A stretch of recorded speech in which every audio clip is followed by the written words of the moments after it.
റെയിൽവേക്കാർ കാര്യമായി പല സംഗതികളും ചെയ്തു. അമൃത് സ്റ്റേഷനായി നിലമ്പൂരിനെ ഉൾപ്പെടുത്തി.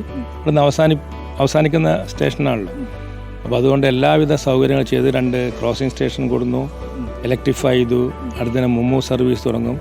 മെമു വരും ഉടനെ വരും ഇന്ന് ജനറൽ മാനേജർ പറഞ്ഞു. ഞാൻ അപ്പോൾ ഈ ഡൽഹിക്ക് സെഷന് പോകുമ്പം ചെയർമാനെ കണ്ടിട്ട് ഒരു വിസ്റ്റോഡാം മുമ്പ് അനുഭവിച്ചതാണ്.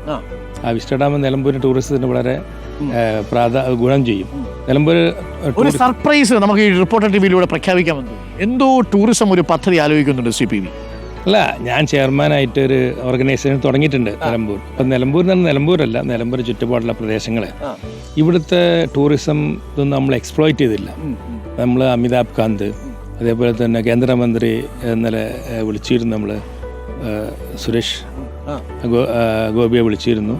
പിന്നെ ബെല്ല കേന്ദ്രമന്ത്രി സെക്രട്ടറിയൊക്കെ വിളിച്ചു. ഞങ്ങൾ കഴിഞ്ഞ 1-2 മാസമായിട്ട് നിലമ്പൂരിനൊന്ന് ഷോക്കേസ് ചെയ്യണം.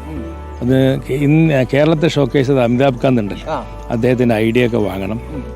സ്വന്തം നാട്, ദൈവത്തിൻ്റെ സ്വന്തം നാട് എന്നിട്ട് ആ സമയത്താണ്.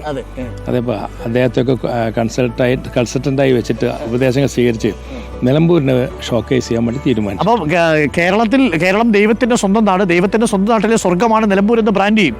അതാണ് ഞങ്ങളുടെ ഉദ്ദേശം. അതുകൊണ്ട് ഇവിടുത്തെ ആൾക്കാർക്ക് കൂടുതൽ ടൂറിസം മാത്രമേ നമുക്ക് രക്ഷയുള്ളൂ. അത് ഒരുപാട് സാധ്യതകളുണ്ട്. ഇപ്പം ഊട്ടിക്ക് പോകുന്ന വഴിയാണ്. ഇപ്പോൾ ഇവിടെ ഒരു എന്താണ് പറയുക, ഒരു ബ്രേക്ക് കൊടുത്തിട്ട് ടൂറിസം ആൾക്കാരൊക്കെ കൂട്ടി മാർക്കറ്റ് ചെയ്തിട്ട് ഒരു ടൂറിസം ഡെസ്റ്റിനേഷൻ ആവാൻ പോകുന്നു എന്നൊരു കാര്യം കൂടിയുണ്ട്. അത് സന്തോഷകരമായ ഒരു കാര്യമാണ്. നിലമ്പൂരിലുള്ള മനുഷ്യരെ സംബന്ധിച്ച് വളരെ ആശ്വാസകരമായ ഒരു കാര്യം. അപ്പോൾ